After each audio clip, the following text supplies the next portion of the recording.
Welcome to One Media Forum. This is your host, Herman Tiu Laurel, or Kamentong po ang bansag sa akin. And we have this weekly forum to help the public, to help you, our audience, and ourselves, and our guests, analyze the events that are going on in our world and in our country.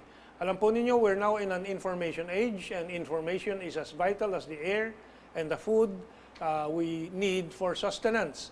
And so, itong linggong ito, ano ba ang mga mahalagang issue? Isa sa hindi siguro napapansin ng mga ibang media ay itong usapan tungkol sa pagbubuhay daw ng peace talks. This revival of the peace talks. However, there are many who are questioning this, and we will show you why today. That is why we entitled this segment, Fish Talk or Peace Talk? Usapan ba ng mga palengkera sa nagtitinda ng mga isda, yung malansa, na slippery na mga issues? So we will talk about this with our guests. Una-una po, seniority as well as seniority also in the Communist Party of the Philippines before, si Ginoong Mauro Samonte. Siya ay kolumnista ng Manila Times ngayon at siya ay dating aktibo sa Communist Party of the Philippines at ngayon galit na galit dito sa mga dahilan na ipapaliwanag. Mauro Samonte will explain his history with the Communist Party of the Philippines and why he rejects this party at present. And of course we have Ferdie Pasion with us. He is the founding member of the Nationalist Filipino, NATFIL, and he has been our sparring partner in these discussions for the past 10-20 years. Okay, now let us give a background first of this issue, the fish talk or the peace talk. Ang nagsimula po nito, this started with a proposal that we read from Secretary Bello of the Duterte cabinet, Silvestre Bello, who is presently the Secretary of Labor also of the Duterte government. However, this Bello, I think it was associated with the CPP also before, and is close to Jose Merasison, and in many administrations in the past, he has been the bridge, the go-between to broker these peace talks.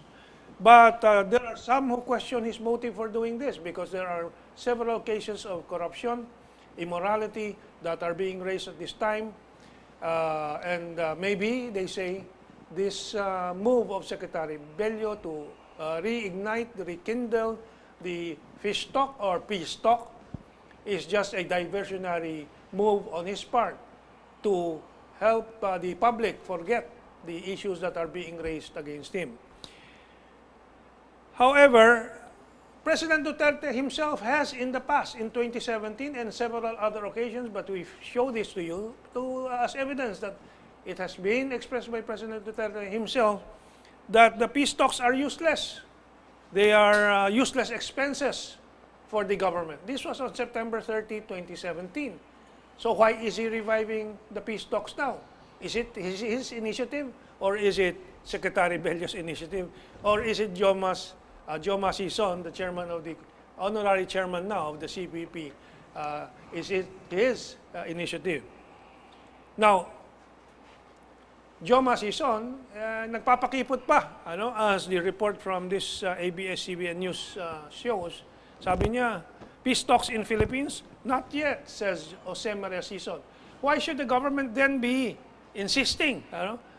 This is just December 9, 2019, this year, just last week. Nagpapa-importante pa. So, ginagamit na as propaganda by Joma Sison. Appearing as if they are such a factor when in fact they are not. This is one of the reasons why this question is being raised. The AFP last March 22, this next item, has already said the peace talks with the CPP is a deceptive ploy to overthrow the Philippine government. This is from the AFP. But since there was a cabinet member who initiated it later on, and President Duterte seems to have been partially or fully convinced that it's a good idea, it's now a project that is going on. So you saw that report about the AFP. However, let's go back to all these peace talks, that goes back to 1986. Let's take this timeline from GMA 7. 1986 to the present, ito pong mga peace talks. No? This report came, this narrative about the timeline was in 2017. But let's look at each administration one by one. The first was President Aquino from August to December of 1986. Peace talks were conducted between the administration of Cory Aquino. Let's move on to that next slide. And the CPP NPA. Yeah, there. 1986 to 1992. In fact, Cory Aquino at that time released the 4 leaders of the CPP who were already in prison. We will show you that report in a while. Let's go to the Ramos administration. 1992 to 1998. There was, in September 1, the Hague Joint Declaration. September 1, what year was this? 1992. Hague Joint Declaration of 1992 is signed by the government and the National Democratic Front of the CPP after 2 days of negotiation in the Netherlands. Pero wala ding tigil. Tuloy na naman. Sa panahon ni Presidente Estrada. In February 24, 1999, Estrada suspends peace talks. Na-frustrate na din si Estrada. And the JASIG, the arrangement where there will be no arrest of the communist leader while negotiations are going on. After 4 military officers, including Brigadier General Victor Obilio, are abducted by the NPA in 3 separate incidents in Mindanao and Bicol. May peace talk, nangingidnap ang NPA. Panahon ni Gloria Arroyo, in from June 10 to June 14, 2001, the second round of peace talks held in Oslo, but is suspended when Cagayan Representative Rodolfo Aguinaldo is assassinated by suspected NPA militants, according to this report. Under the government of Noynoy Aquino, peace talks na naman. The government ended it in April 27, 2013 with the rebels when then government panel head Alexander Padilla citing mounting violence perpetrated by the NPA on civilians and NDF insistence on preconditions. Napaka-yabang talaga. May preconditions. In the time of President Duterte, sinubukan ni Presidente Duterte din. January 19 to 25 of 2017, third round of peace talks is conducted in Rome, Italy, and end with an agreement to continue unilateral ceasefires. But in December 5, 2017, Duterte signs a proclamation formally designating the CPP-NPA as a terrorist group after frustrations with these talks. So, sabi ni, I'll repeat that image. AFP has already said that the CPP's peace talks are deceptive ploys. Now, I'm going to ask our guests their view of this peace talks. You just wrote your column for today, December 14, in the Manila Times. Ang pamagat mo ay tungkol dito. That's precisely the topic of my column today. The title is Peace Talks with the CPP NPA, a pact with the devil. I took those words from Ninoy Aquino, who spoke them when he was given the freedom to sojourn in the United States by the Marcos Sojourn, to travel. Yeah. Medyo mabigat yung sojourn. Sige. Okay, of course, you're a writer, so you have fancy words. The condition of Marcos in giving Ninoy Aquino that privilege was for Ninoy not to say anything bad against the martial law administration. But once Aquino once Ninoy was in the United States, he went on a binge of lambasting the Marcos martial law administration. And when questioned about his oath not to speak anything against martial law, he said, a pact with the devil is no pact at all. Alam niyo, Mauro, I like the attitude of the Communist Party of China. When they defeated the Kuomintang, tapos na. They try to shut out everything about the Kuomintang. Kasi you need stability. in governance of a complex society. Ano? But when you always try to protect the opposition, protect these rebellions and so on, which the Americans also keep doing. That's why Joe Masison is hiding in the Netherlands. You know? But anyway, continue with your narrative. Where was I? I said, Ninoy. I actually, personally, I've given up on any peace arrangement with the Communist CPP, Party of the NPA. Philippines. Yeah. I've been with the group. I know their workings. I know But their agenda. one of the, since I've known you and we've talked about this, you have told me one of the biggest rage you have, maybe 2 points about the CPP is number one, their protracted struggle, Yeah. which means that an endless war, which does not help development of the country. Number two, of course, no the agenda murder, of victory. the murder of your friend Quintanar. Yes, yes. Why did that happen? Briefly, and then I will go to. That's part Ferdie. of my column. Yeah. One thing I'd like to point out about this whole rigmarole of going into supposed peace talks with the New People's Army, the Communist Party of the Philippines, is let's trace the history of the party. There was a Communist Party in existence in 1930, as far back as 1930, the one organized by Crisanto Evangelista, the Partido Comunista ng Pilipinas. But that PKP was aligned with the Soviet Union, which at the time was the arch rival of the United States for world hegemony. So what appears to us is a scenario in which the United States must have a counter force for the PKP. So that's when the Communist Party of the Philippines comes in. The CPP had for its one of its main agenda was to combat Soviet socialist imperialism, social imperialism.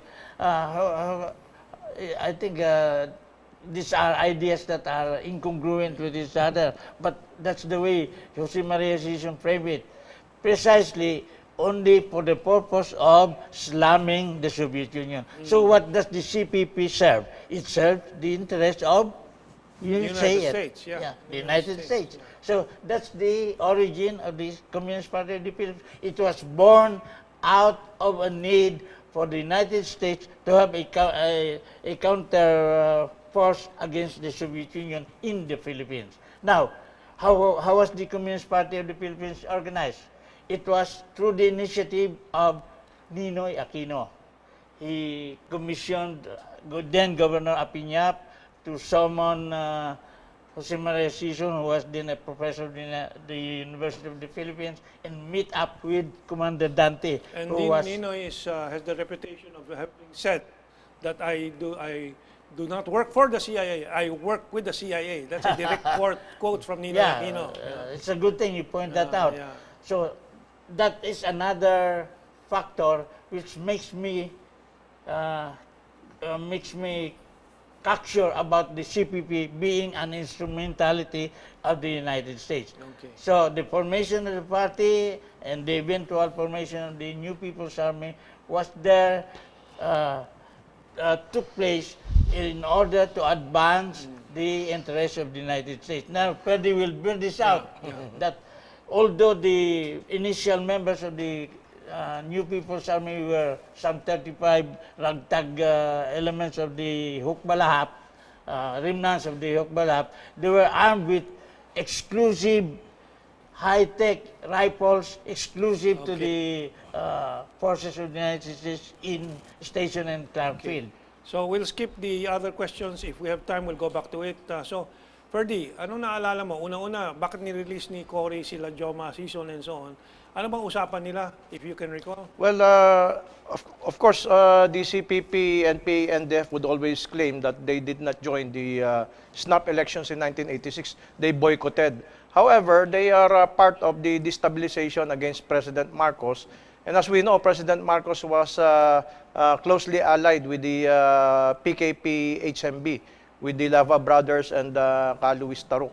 So as a reward from the Americans when they were able to oust Marcos from power, the Americans themselves told Cory Aquino to release the so-called political detainees, including Joma Sison. Based on human rights maybe and Yes, this usual the old jargon of the Americans. Yes, but ever since the CPP NPA was founded, first of all, they use the English term CPP NPA, which betrays their real patrons, the Americans who are English speaking. So instead of cooperating with the PKP HMB to capture the government and institute social reforms, they demonize the PKP HMB and closely allied themselves with the anti-Marcos struggle. As we can see from their inception, they have always been more concerned about their anti-Marcos struggle rather than the anti-imperialist struggle, which was the stress of the PKP HMB. We're now, we have our last 3 minutes for this segment on this topic. In conclusion, Mau, what would you say? What should we advise the President to do about this peace talk? Number two, any other thing you would add? You know, when last year the President gave up the peace talks with the CPP and PA, I was applauding. That was the right thing to do. I was, in fact, during one of our sessions in the other program that we had, I was already proposing there must be a distinction between the leadership and the members of the rebel group. You must have to distinguish between who are the leaders and who are the followers. The followers will not be there if they are not bad people. The fact that they are NPA, they are good. The bad elements, they are the leaders. So what I was proposing, with the followers, be all benevolent. But with the leaders, all out war yan, patay na yan. So it's about time Sison got buried. Ay, paano mo maililibing yan? Nakatago sa Netherlands. And Netherlands is an imperialist country. It is NATO. Yes, It is one of the centers of North Atlantic Treaty Organization. And we will not be surprised if the CIA has several stations there in the Netherlands. Sigurado, if you're hiding in a NATO country and protected by them, you are also under threat by those who are protecting you. Yes. That's why I'm quite intrigued now. Why does the President again entertain the idea of having peace with the CPP and PA when they have already been whittled down to a mere 2,500? That's the figure that's coming from the Armed Forces of the Philippines. Across the land, 2,500. Ano ba magagawa niyan? We have 50 seconds. I think many in the AFP is very frustrated with this rekindling of these peace talks that they see as useless already, and in fact inimical to the AFP and the Republic. It's useful for the CPP, NPA, and DEF because their funders all over the world will be misled into thinking that they are It's still alive again and strong. Yes. Yeah. So marami talagang dahilan na hindi dapat ito ipagpatuloy na. Tapusin na to, tigilan na.